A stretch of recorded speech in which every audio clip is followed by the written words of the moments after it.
आचार्य कहते हैं, हे भगवान, जब आपका पद विहार होता है तब भी कुछ अलौकिक दृश्य दिखाई देता है। जब आप विहार करते हैं तब भी कुछ अद्भुत सा इस जगत में घटित होता है।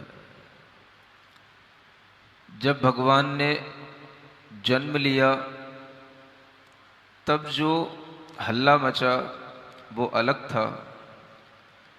जब भगवान को केवल ज्ञान होता है उस समय पर जो समौशरण सभा लगती है उस वातावरण का एक भाव अलग होता है, और जब भगवान विहार करते हैं उस समय का एक वातावरण अलग होता है। आप लोग भगवान के पंच कल्याणकों की इस आयोजना में तीर्थंकरों की विशेषताओं को भी समझ रहे हैं और उनको अपने सामने होता हुआ देख करके अपने मन में उन तीर्थंकरों के प्रति एक श्रद्धा का भाव, विश्वास का भाव भी निरंतर बढ़ा रहे हैं। जब भगवान विहार करते हैं तो आचार्य कहते हैं कि पूरा नभस्थल पल्लवों से, फूलों से घिर जाता है। एक एक हजार दल वाले वह पैरों का जब संचार होता है तो आचार्य कहते हैं कि वह भगवान ऐसा लगता है मानो कि वह पातित काम दर्प, काम के दर्प को अपने चरणों के नीचे गिराते हुए चले जा रहे हैं। काम हर किसी में विद्यमान होता है। नाम सुना है अपने काम का? भाई काम कर रहे हो कि नहीं, कुछ काम है कि नहीं, ये भी एक काम है। और ये भी एक काम है जिसकी बात यहां की जा रही है, जो कामदेव के रूप में कहा जाता है। क्या बोलते हैं इसको भी? बोला तो करो थोड़ा सा। कामदेव, यह देवता के रूप में हर एक मनुष्य में, हर प्राणी में विद्यमान है। और ये देवता इसीलिए बन गया क्योंकि इसने हर प्राणी पर अपना अधिकार कर लिया। कोई भी आत्मा ऐसा संसार में बचा नहीं जो इस काम भाव से रहित हो, इसलिए इसको भी देवता कहा गया। ऐसे इस कामदेव के लिए भी तीर्थंकर भगवान क्या करते हैं और उनके अंदर क्या काम रहता है या नहीं रहता है, यह विचार भी आपको करना चाहिए। जब हमारे अंदर अनेक तरह की सुख प्राप्ति की इच्छाएं अपना पूरा जीवन लगाते हैं और वह इच्छाएं सारी की सारी हमारी इसी काम की भावना से उत्पन्न होती हैं। जिन इच्छाओं से हमारे अंदर सुख उत्पन्न होता है, जिनके कारण से हमारे संसार की वृद्धि होती है, जिसके कारण से हम संसार से कभी ऊपर उठ नहीं पाते, वह एक ही देवता है जो हमारे सबके मन पर विद्यमान है। उसका नाम है कामदेव। सुन रहे हो कि नहीं? पूजा किसकी करते हो? किसकी करते हो? देवाधिदेव की। और ये जितने भी अन्य देव हैं वो सब भी कामदेव से ग्रसित हैं। जिनेंद्र देव को छोड़कर के अन्य देवों के पास, सबके पास वह कामदेव रहता है, लेकिन जिनेंद्र देव के पास में कामदेव नहीं होता है। फिर भी वो कामदेव हो सकते हैं। उनका सौंदर्य कामदेव की तरह हो सकता है, लेकिन उनके भीतर वह काम नहीं होता जिस कामदेव के कारण से लोगों के अंदर किसी दूसरे के ग्रहण करने की, किसी दूसरे के शरीर में रमण करने की जो इच्छा उत्पन्न होती है, इस काम की वासना की उनके अंदर कोई भी स्थिति नहीं बनती जो जिनेंद्र देव बन जाते हैं। आप लोगों को यह समझना है, जिनेंद्र देव ही एक ऐसे भगवान हैं, देव हैं, जिनके अंदर काम नहीं है और वह काम देव से भी रहित हैं। कामदेव की तरह बाहर से सुंदर तो हैं, लेकिन उनके अंदर काम विद्यमान नहीं है। बाकी जितने भी देव हैं सभी काम से सहित हैं, और सबके अंदर वह कामदेव हमेशा विद्यमान रहता है, जिसके कारण से उन्हें दूसरे के सौंदर्य पर मोहित होने का भाव आता है, और वह हमेशा अपने अंतरंग में उस मोह की वृद्धि करके संसार की वृद्धि करते रहते हैं। तो भगवान ने क्या किया? अपने अंतरंग से काम का अभाव किया। सुन रहे हो? कौन सा काम? जिसके कारण से हमारे अंतरंग में विक्षिप्तताएं पैदा हो जाती हैं, एक अलग तरह की परेशानियां पैदा हो जाती हैं, जिसके कारण से आपका और किसी काम में मन नहीं लगता। उसका नाम है काम। सिंपल सी परिभाषा। क्या कहा? अगर कामदेव का आपके ऊपर अधिकार होने लगे तो फिर आपके लिए और किसी काम में मन नहीं लग सकता। पढ़ने वाला बच्चा हो, अगर पढ़ते पढ़ते हुए कामदेव का शिकार होने लग जाए तो पढ़ाई उसकी गई काम से। जॉब करने वाला है, अगर उसके लिए कामदेव का शिकार हो जाए तो जॉब गई काम से। बिजनेस करने वाला है, अगर वह कामदेव का शिकार हो जाए तो बिजनेस चौपट हो जाए। यहां तक कि शास्त्रों में लिखा है, बड़े बड़े राजा जब उस कामदेव के अधिकार में आ जाते हैं तो अपने राज्य को भी खो बैठते हैं, और दूसरे राजा लोग उनके ऊपर आक्रमण करके उन्हें अपने अधिकार में ले लेते हैं और उनका मरण भी कर देते हैं। इसका नाम क्या है? काम। सुनते हो कि नहीं? काम की बात भी कभी कभी सुना करो। तो काम की एक सिंपल सी डेफिनेशन क्या बनी कि जिस काम का हमारे ऊपर वासना का, कामना का हमारे ऊपर जब वास हो जाता है तो फिर हमें और कोई काम अच्छा नहीं लगता है। बहुत से ऐसे लोग होते हैं जो जीवन में इस काम से कभी उबर नहीं पाते, परेशान होते हैं, और हर तरीके से धर्म करते हुए भी, हर तरीके के कार्य करते हुए भी वह इस काम से ऊपर नहीं उबर पाते, पीड़ित होते हैं। भीतर से उनके अंदर की परेशानियां बढ़ती हुई दिखाई देती हैं।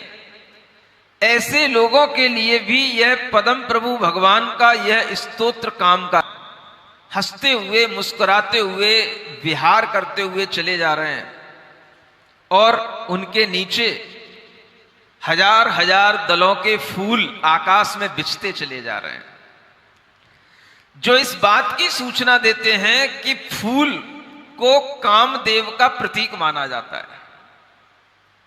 सुनते हो कि नहीं? ये तो सब जानते हो। जब किसी के प्रति आपके अंदर कोई काम पैदा होता है, इसको एक प्रेम भी कहा जाता है, प्यार भी कहा जाता है, और इसको वैसे तो गॉड ऑफ लव भी कहा जाता है। अगर ये आपके अंदर उत्पन्न हो गया तो आप किसी के लिए क्या करते हो? सबसे पहले गिफ्ट क्या देते हो? फूल। वह आपके लिए यह भाव उत्पन्न करता है कि हमारे अंदर यह भाव पैदा हुआ है, और यह भाव इसके माध्यम से सामने दिखाई दे रहा है। इसलिए भगवान जब विहार करते हैं तो जितने भी फूल होते हैं, बड़े बड़े जो कमल होते हैं, वह सब देवों के द्वारा उनके चरणों के नीचे बिछा दिए जाते हैं।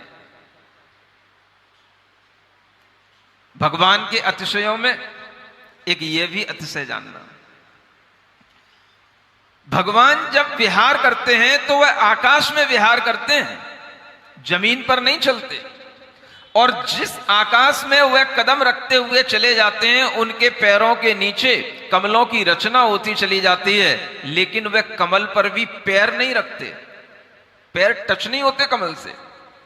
कमल उनके नीचे बिछते चले जाते हैं, और वह देवों के द्वारा यह अतिशय किया जाता है एक एक स्टेप पर उनके पैरों के नीचे 225 कमलों की रचना होती चली जाती है। कितने सुन रहे हो? कैसा आकाश भरा भरा दिखाई देगा, लाल लाल रंग के भगवान के बड़े बड़े चरण और 225 कमल हर एक स्टेप पर उनके नीचे वह बिछते चले जाते हैं। और वह भगवान जैसे ही अपना स्टेप हटा करके दूसरा आगे बढ़ाएंगे तो अगले स्थान पर 225 कमलों की रचना हो जाएगी, पिछले वाले लुप्त हो जाएंगे। वहां से फिर एक पैर उन्होंने आगे रखा, फिर 225 कमलों की रचना हुई, फिर पिछले वाले लुप्त हो गए। कहां चले गए? बस इसी का नाम अतिशय है।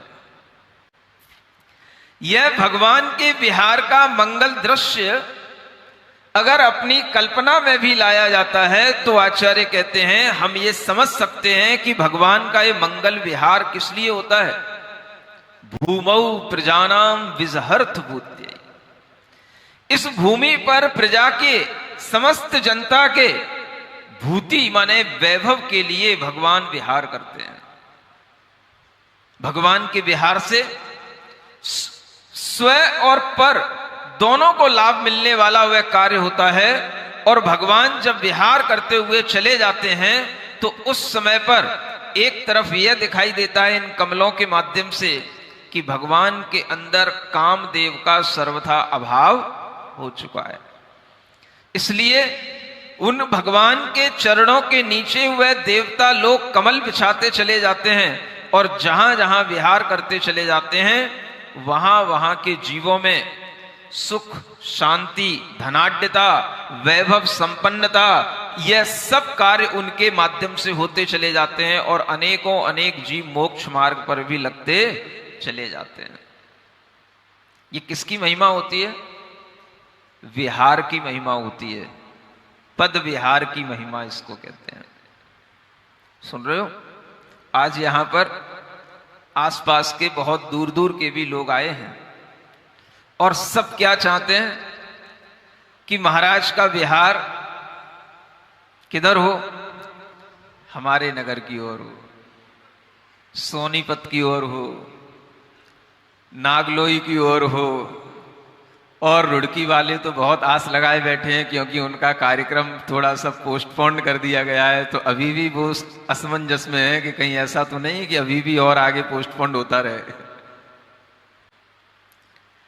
आपके मन में यह भाव होना चाहिए कि कार्यक्रम कोई भी हो, कभी भी हो, लेकिन वह कार्यक्रम जब भी होगा तो मुनि के विहार के माध्यम से ही होगा। और जब मुनि का विहार होगा तो उसी समय पर वह कार्यक्रम अपने आप पूर्ण हो जाएगा। यह विहार भी अपने आप में एक महत्वपूर्ण कार्य होता है। तीर्थंकरों का विहार हो, मुनिराज का विहार हो, क्योंकि विहार पद विहार होता है। एक एक कदम रखते हुए, किलोमीटरों को, मीलों को नापते हुए एक शहर से दूसरे शहर तक पहुंचना बहुत बड़ी तपस्या होती है। चाहे वो गर्मी की हो, चाहे सर्दी की हो, पद विहार तो अपने आप में तपस्या के साथ ही होता है। सुन रहे हो कि नहीं सुन रहे हो? यह भी एक बड़ा तप माना जाता है, निरंतर विहार की गति बने रहना। और ये पिछले साल से चल रहा है। आप सभी को पता है कि कुंडलपुर से विहार होकर के जयपुर आए थे, पूरी गर्मी भर चलते हुए आए थे। और जयपुर से चतुर्मास होने के बाद पूरी ठंडी भर चलते रहे और अभी भी गर्मी में चल ही रहे हैं। सुन रहे हो कि नहीं बहादुरगढ़ वालों? आज कौन सी तारीख है? 1 तारीख है। कब तक तुम्हारा कार्यक्रम है? 3 तारीख तक, मतलब 1, 2, 3 and then I am free. यह पद विहार की अपनी एक अलग महिमा होती है। और आपके लिए अगर यह भाव आता है कि यह पद विहार में हम शामिल हों, पद विहार में भी हम महाराज के साथ रहें, तो यह आपके लिए और एक वैभव को प्रदान करने वाला कार्य हो सकता है। जैसे तीर्थंकरों के पद विहार में हमेशा चारों निकाय के देव चलते हैं, आगे पीछे भरपूर संख्या में भगवान जिधर कदम बढ़ा देंगे उधर वे देव लोग उनके साथ में रहते हैं। भगवान कहां रुकेंगे, कहां पर जाकर के उनका समोसरण स्थित होगा, कहां पर भगवान की देशना होगी, यह डिसाइड कौन करता है? बोलो, क्या इंद्रदेव यह डिसाइड करता है? हा? रोहतक का इंद्र कहां है? कौन डिसाइड करेगा कि भगवान रोहतक में कब आएंगे? या बहादुरगढ़ का इंद्र डिसाइड करेगा कि भगवान फिर से बहादुरगढ़ आएंगे कि नहीं आएंगे? कौन डिसाइड करेगा? यह इंद्र नहीं करते, यह भगवान भी अपने मन से नहीं करते। यह भगवान के प्रति रखने वाली जो भक्तों की भक्ति होती है उससे एक कनेक्शन बनता है, उसके माध्यम से ये सब डिसाइड अपने आप होता चला जाता है और इंद्र भी देखता रह जाता है ये क्या हो रहा है, भगवान कहां जा रहे हैं। भगवान को भी पता नहीं होता क्योंकि भगवान मन से भी ऊपर उठ चुके होते हैं। उनके अंदर आत्मज्ञान केवल ज्ञान उत्पन्न हो चुका होता है तो मन का कोई काम नहीं उनके लिए, मन में कोई पूर्व धारणा नहीं, विचार नहीं, लेकिन फिर भी यह एक कार्य चलता है और व्यवस्थित ढंग से चलता है। भक्त जहां पर अच्छी संख्या में अच्छी सच्ची भक्ति करने वाले होते हैं, भगवान के कदम उसी दिशा में अपने आप रिमोट की तरह घूमते हुए चले जाते हैं। वो पता नहीं पड़ता है कि रिमोट की रेस कहां से निकल रही है और किससे कनेक्शन बना रही है और कहां से कौन सी चीज शुरू हो रही है। ऐसे ही भगवान की भक्ति का करंट जब हमारे अंदर रहता है तो अपने आप वह मंगल कार्य होते चले जाते हैं और उन मंगल कार्यों की अगर आपने कभी शुरुआत करने की सोची है, अभी तक नहीं हुआ है, तो वह भी पूर्ण होने लगते हैं और पूर्णता को प्राप्त होते होते अगर आपके लिए मन में वह पुण्य भाव जागृत होता है तो मुनि महाराज के संयोग भी नियोग के माध्यम से मिल जाते हैं। सुन रहे हो? बहादुरगढ़ में भगवान पद्म प्रभु का विहार होने वाला है, पता है? नहीं पता? ये लोग तो कुछ महिमा समझते नहीं, बस क्या करना है, भगवान को एक वेदी से उठा के दूसरी वेदी में रख देना है, महाराज आप आ जाना, आपके सामने कर देंगे, बस फुर्सत हो गई। ये अज्ञानता तुम लोगों के अंदर कभी भी जिनेंद्र देव से, जिन चैत्यों से, जिनालयों से जो वास्तविक भक्ति होती है वो कभी पैदा नहीं होने देगी। जब भगवान अपनी मूल वेदी से उठते हैं तो वह विहार कहलाता है और भगवान अगर कभी अस्थायी वेदी पर भी विद्यमान होते हैं कुछ समय के लिए तो वह प्रार्थना करके वह विहार को स्थगित किया जाता है कि भगवान आपका विहार यहां से यहीं तक है, इससे ज्यादा मत जाना। समझ में आ रहा है? तो जब भी भगवान को किसी स्थायी वेदी पर कुछ काम करना हो, वेदी परिवर्तन करना हो, उठाना हो, तो क्या कहना? यह भगवान के विहार का समय है और भगवान को हम अभी कुछ दिनों के लिए, महीनों या साल के लिए अस्थायी वेदी पर विराजमान कर रहे हैं जैसे यहां पर आपने कर रखी है। और हे भगवान, जब आपकी वेदी सुंदर बन जाएगी, जब आपका मंदिर हम भव्य तरीके से बना लेंगे तो हम आपको पुनः उच्च सिंहासन पर वहां पर मूल वेदी पर विराजमान करेंगे। यह भावना रख करके भगवान का एक स्थान से दूसरे स्थान तक स्थानांतरण भक्ति पूर्वक करना चाहिए। सुन रहे हो? जब हम 3-4 साल पहले इन महावीर भगवान की इस हॉल में स्थापना करके गए थे और उस दीवार पर जो पीछे वेदी के ओम ह्रीम अरहम लिख करके गए थे, मुझे बड़ा आश्चर्य हुआ कि वह आज भी लिखा हुआ है। सुनने हो? कभी देखा तुमने? हाँ, 7 साल हो गए, 7 साल हो गए। हाँ, 18, 7, 25 सही तो कह रहे हो, 7 साल हो गए। हम तो 2-4 ही समझ रहे थे। हाँ, तो आप, मुझे लगता था कि ये हल्दी के रंग, ये सब लाल पीले रंग उड़ जाते हैं, वो आज भी वहां पर जिस उंगली से जैसे लिखा था वह ओम और अरहम आज भी वहां पर लिखा हुआ मुझे अभी भी दिखाई दिया। तो मुझे लगा कि देखो, जो भावना हमने भगवान महावीर स्वामी के सामने रखी थी कि हे भगवान, आप जल्दी से उच्च आसन पर विराजमान हो। वह समय से हम भगवान को उच्च आसन पर विराजमान करने के लिए यहां पर आ गए। यह भी हमारे बहुत बड़े सौभाग्य की बात है। इसमें सौभाग्य समझना, तुम लोग भी अपना सौभाग्य समझना, हम भी अपना सौभाग्य समझते हैं। जिनेंद्र भगवान का कोई भी कार्य जहां पर शुरू किया गया और जिस भावना से शुरू किया गया वह कार्य पूरा हो जाए। शिलान्यास भी जिसने किया उसने भी शिलान्यास देखा, और मंदिर पर जब कलश रखा जाए तो वह कलश भी देख ले, तो समझ लेना कि उसने अपने जीवन में एक बहुत बड़ा उपलब्धि भरा कार्य कर लिया, क्योंकि तुमने एक जिनालय को पूर्ण होता हुआ देख लिया। ये बहुत बड़ा मंगल कार्य होता है।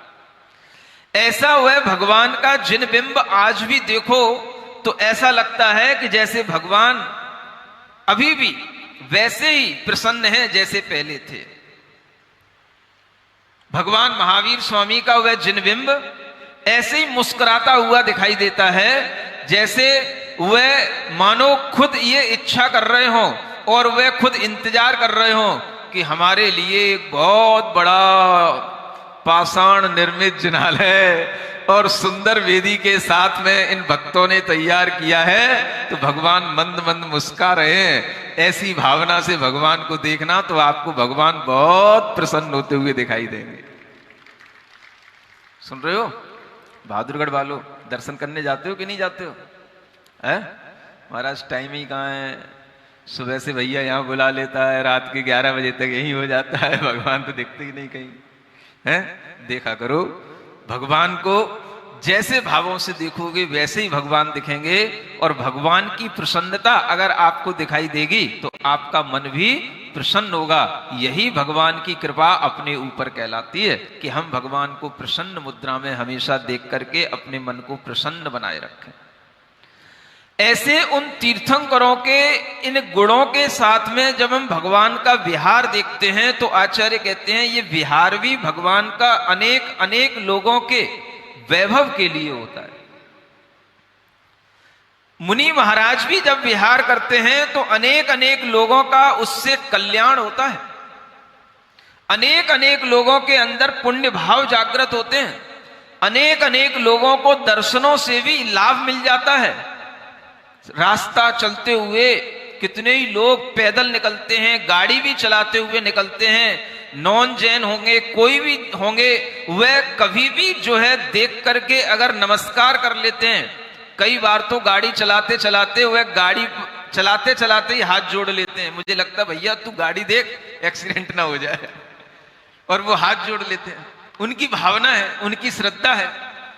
वह श्रद्धा से ही उनके लिए पुण्य भाव की प्राप्ति हो जाती है, और वे जिस कार्य के लिए जा रहे होते हैं उस कार्य में उनका यह पुण्य भी शामिल हो जाता है। वह कार्य मंगलमय हो जाता है। आपको पता नहीं पड़ता कैसे कैसे अपने आप लोगों के अंदर यह पुण्य भाव आता चला जाता है। आप तो केवल बस उदक चंदन तंदुल कर लो तो वही बहुत बड़ी बात है, क्योंकि आपको लगता है हमारे तो महाराज। जब कोई दूसरा व्यक्ति होता है उसे महाराज से मिलना होता है, दर्शन करना होता है, तो वो 10 बार सोचता है कोई हमारे आसपास जैन है कि नहीं, हम उससे पूछ लें हम जा सकते हैं कि नहीं, महाराज कब मिलते हैं, कैसे दर्शन करना, क्या उनके लिए समर्पित करना। ऐसी अनेक भावनाएं उसके अंदर पैदा होती हैं, तब वो दर्शन करने आ पाता है। सुन रहे हो? और जब वही दर्शन उसे अचानक अपनी दुकान के सामने से कहीं सड़क पर हो जाते हैं तो वह अति प्रसन्न हो जाता है, और वह उस प्रसन्नता से ऐसे मंगलमय भाव से पुण्य अर्जित कर लेता है जो उसके आगामी वैभव के लिए काम में आने वाला होता है। इसी को कहते हैं विहार वैभव के लिए होता है। एक जगह से दूसरी जगह पर जाएंगे, अनेक अनेक तरह के लोग मिलेंगे, और उनमें से अच्छे लोग भी मिलेंगे और ऐसे लोग भी मिलेंगे जो इस तरह के दर्शन से प्रसन्न होने वाले होते हैं। तो जिनके अंदर प्रसन्नता आएगी उन्हें वैभव की प्राप्ति अवश्य होगी। सुनते हो? कल एक श्रीमान जी आए कोई, है ना, और वो दर्शन करने आए। कल अक्षय तृतीया थी, शायद उनके मन में विचार आया होगा जैन नहीं थे वो, सिंगल कुछ बता रहे थे। एक थैला भर करके फल लेकर के आए और पास में रख दिया। मैंने कहा भैया थैला रख दिया पास में, तो मैंने पूछ लिया क्या है भैया इसमें? तो महाराज इसमें फल है। किसके लिए? महाराज आपके लिए। तो हमने कहा कि हम लोग तो फल वगैरह कभी लेते नहीं है इस तरह से कभी भी, है ना, तो आप किसी और को दे देना, यहां कोई बाहर खड़ा होगा। अब महाराज हम किसको ढूंढेंगे, आप ही बता देना। हमने तो रख दिया। सुनते हो? तो सामने वाले ने तो अपना काम कर ही लिया। अब वह कितना मन बना करके आया होगा, एक थैला भर करके लाया, उसमें नारियल भी थे, अन्य फल भी थे, और वह फल सामने रखे हुए थे, और उसने अपने लिए क्या कर लिया, अक्षय तृतीया के दिन उसने अक्षय निधि का पुण्य कमा लिया, जो अक्षय रूप से उसके काम में आएगा भविष्य में। सुन रहे हो? इसलिए कह रहा हूं कि मुनि महाराज केवल आपके नहीं होते, आप में वो भाव नहीं आएगा जो भाव दूसरे लोगों में आ जाएगा। आप कब चिंता करते हो कि हमें मुनि महाराज के दर्शन करने जाना है, कब दर्शन करें? तुम तो ये समझते हो मेरे घर के मुनि महाराज जब जाएंगे तब मिलेंगे, नहीं मिलेंगे तो देखेंगे क्यों नहीं मिलेंगे। अगर कभी किसी ने गेट पर रोक भी दिया, तू कौन होता है रोकने वाला? बहादुर लोग हैं सब, कुछ भी बोल सकते हैं। तो आपके अंदर जब ये इस तरह का भाव आएगा, तो फिर आप में वो भक्ति का, श्रद्धा का वो भाव नहीं पैदा होगा जो भाव अन्य लोगों में आता है। सुन रहे हो? इसलिए जो अपने को मिला है उससे अपनी योग्यता बढ़ाना सीखना, घटाना नहीं। जिस पोस्ट पर आप हो उससे आपका प्रमोशन होना चाहिए, डिमोशन नहीं होना चाहिए। आज आपके अंदर यह योग्यता है कि आप भगवान की भक्ति करते हो, मुनि महाराज की भक्ति करते हो, तो उस भक्ति में भी यह भाव बढ़ते रहने चाहिए। अगर भाव बढ़ेंगे तो तुम्हारा प्रमोशन होगा, और भाव घट गए तो क्या होगा? होगा अपने आप हो जाएगा। समझ में आ रहा है?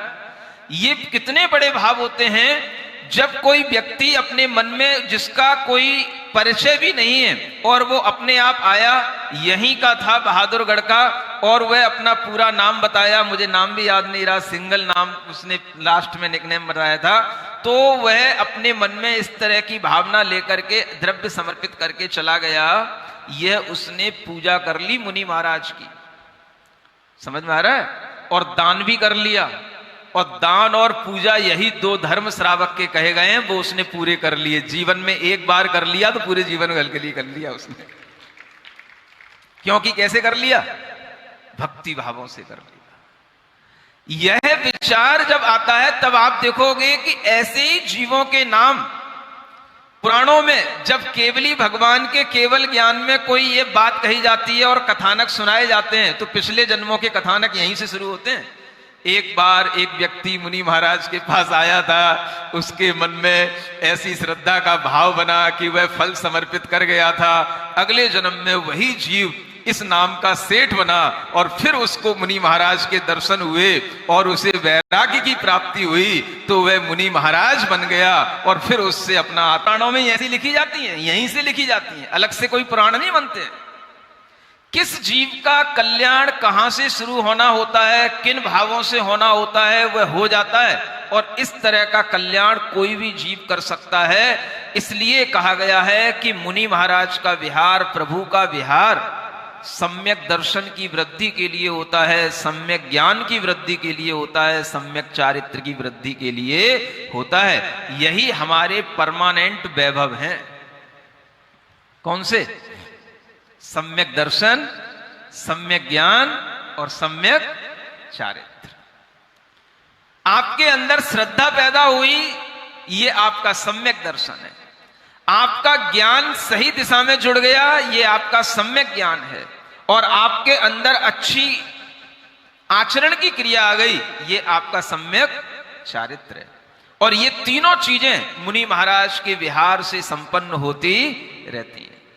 अनेक लोग अनेक तरह का त्याग करने के लिए अपना मन खुद बनाते हैं, और जब वे खुद बनाते हैं तभी उनके लिए यह समझ में आता है कि यह सम्यक चारित्र की भी महिमा हमें मुनि महाराज के चरणों से ही प्राप्त हो रही है। इसलिए अनेक लोग अपने आप अनेक तरह के नियम लेने की इच्छा करते हैं, सुन रहे हो, और हम नियम देने में कतराते हैं।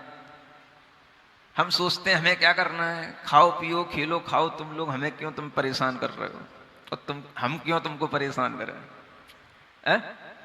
लेकिन फिर भी आपके मन में भाव आता है, नहीं महाराज ये परेशानी नहीं है, आखिर इसी से तो हमारी शान बढ़ेगी भविष्य में।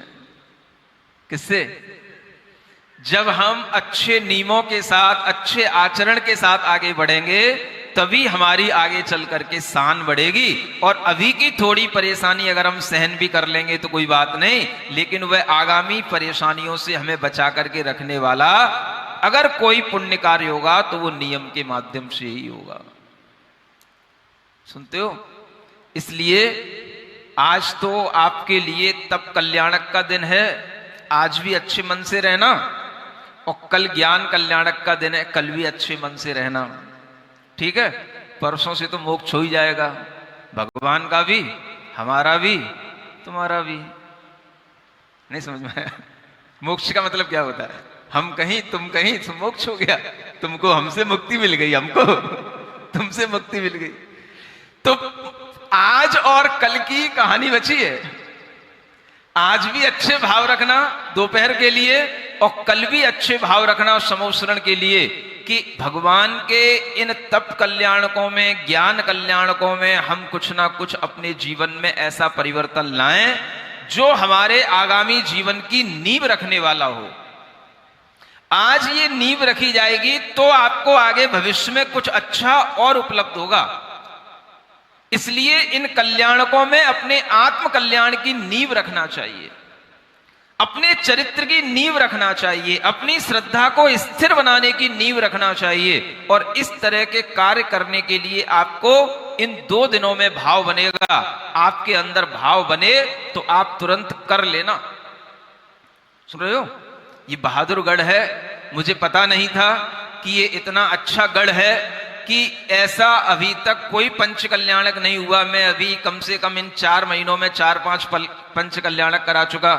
4 पंच कल्याणक तो जयपुर में ही हो गए थे, फिर ये रोहतक में हो गया। अब यहां पर 2 लोग ऐसे मिले जिन्होंने 2 प्रतिमा के नियम का पालन करने का मन बनाया है, इतने से छोटे से शहर में भी। सुन रहे हो?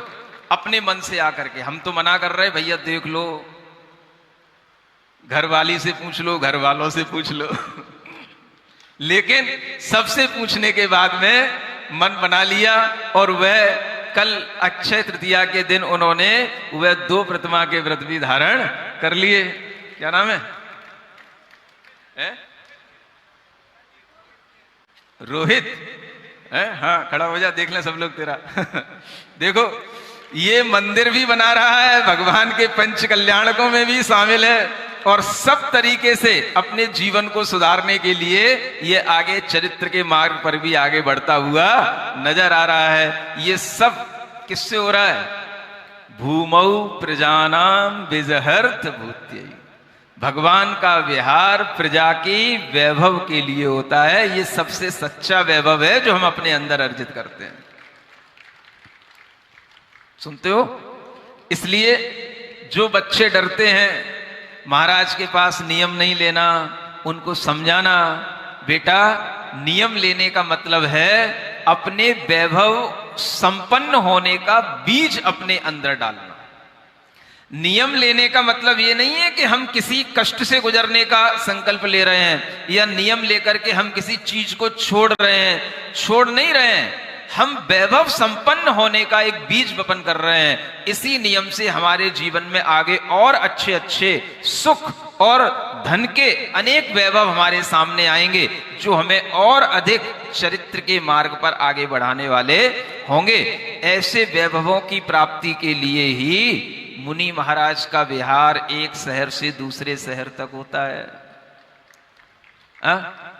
एक जगह रुक जाएं तो फिर, अब वो तो भाई पुराने जमाने में दुकानें ऐसी ही चलती थी, लोग एक शहर में जाते थे, दुकान चला के फिर दूसरे शहर में चले जाते थे, फिर दूसरे शहर में चले जाते थे, तो दुकान चलती रहती थी। अब जमाना आ गया है परमानेंट दुकान लगाने का। हम तो पुराने जमाने के यार लोग हैं भैया, हम तो ऐसे ही चलेंगे हैं? तो सबकी इच्छा होती है कि महाराज अभी बिहार नहीं, अभी बिहार नहीं, लेकिन जब बिहार नहीं होगा तो आगे पहुंचेंगे कैसे? और आगे नहीं पहुंचेंगे तो दूसरे लोगों का और मनोभाव बदलेगा कैसे, है ना? तो अभी भी ऐसी जगह है, देखो कैसे भी करके पिछली बार जब इधर दिल्ली और हस्तिनापुर की तरफ थे तो एक निवेदन पर हमने मन बना लिया, हम रुड़की तक हुआ है, और वो रुड़की का बीज ऐसा पड़ा कि अब वो पीछे पड़ गए रुड़की वाले, अब वो पीछा ही नहीं छोड़ रहे। अब हमें फिर से रुड़की जाना पड़ेगा। जो भी बीज उस समय पर बोए गए थे सब 4, 5, 6 साल में सब बढ़ करके बड़े हो गए। सबका मन है महाराज एक बार जाकर के देख तो लो। आ रहा है समझ में? इसलिए आसपास के सभी एरिया के लोग अपने तरह तरह के मनोभावों से पुण्य की वृद्धि करते हैं और उसी के फल से उनका जीवन आगे का सुख शांति से संपादित होता है। ऐसे भगवान से मैं प्रार्थना करता हूं कि हे तीर्थंकर प्रभु, ये सभी जीव आपकी श्रद्धा से जुड़े रहें और इन सभी के मनोभावों में इतनी पवित्रता रहे कि इस जन्म में ही नहीं, जन्म जन्म में भी कभी तीर्थंकरों का ध्यान न छूटे, ऐसा इनके अंदर सम्यक दर्शन उत्पन्न हो जाए। ऐसी भावना करने के लिए मैं उपदेश देता हूं। क्या सुनते हो? क्या उत्पन्न हो जाए? जन्म जन्म में भी भगवान तीर्थंकरों का नाम भूल न जाए, उनकी श्रद्धा बनी रहे और ये भावना करना कि हे भगवान जन्म जन्म में भी हमें आपका ऐसा ही दर्शन, तत्व ज्ञान का यह कार्य और आपका यह समीचीन मार्ग हमें हमेशा प्राप्त होता रहे। ये भगवान के चरणों से प्रार्थना करना, ऐसी प्रार्थना करने से ही सबके लिए मंगल होगा। आप लोग भी इन प्रार्थनाओं को करने के लिए ये लाइनें पढ़ सकते हैं जो मैं आपको सुना रहा हूं, है ना? सुना दूं? हाँ, बुराई तो है ही नहीं बहादुरगढ़ वालों से अब तो 4 लाइनें अच्छी वाली। मुझे अब किसी की जरूरत नहीं है, मुझे अब किसी की, मुझे तेरे चरणों में जगह मिल गई है। भटका था क्यों मैं जमाने में अब तक, मुझे इसकी सच्ची वजह मिल गई है, मुझे इसकी सच्ची वजह मिल गई। और क्या भगवान से प्रार्थना करना, मेरा हृदय हो चरणों में अर्पित, मेरा हृदय हो चरणों में अर्पित, तेरे चरण मम हृदय में हो अंकित, तेरे चरण मम हृदय में हो अंकित। मैं तुझ में हूँ या तू मुझ में समाया, मैं तुझ में हूँ या तू मुझ में समाया।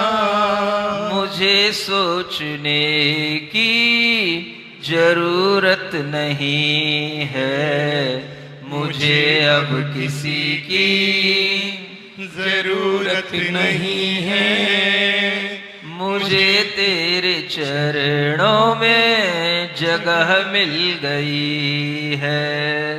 भटका था क्यों मैं जमाने में अब तक, मुझे इसकी सच्ची वजह मिल गई।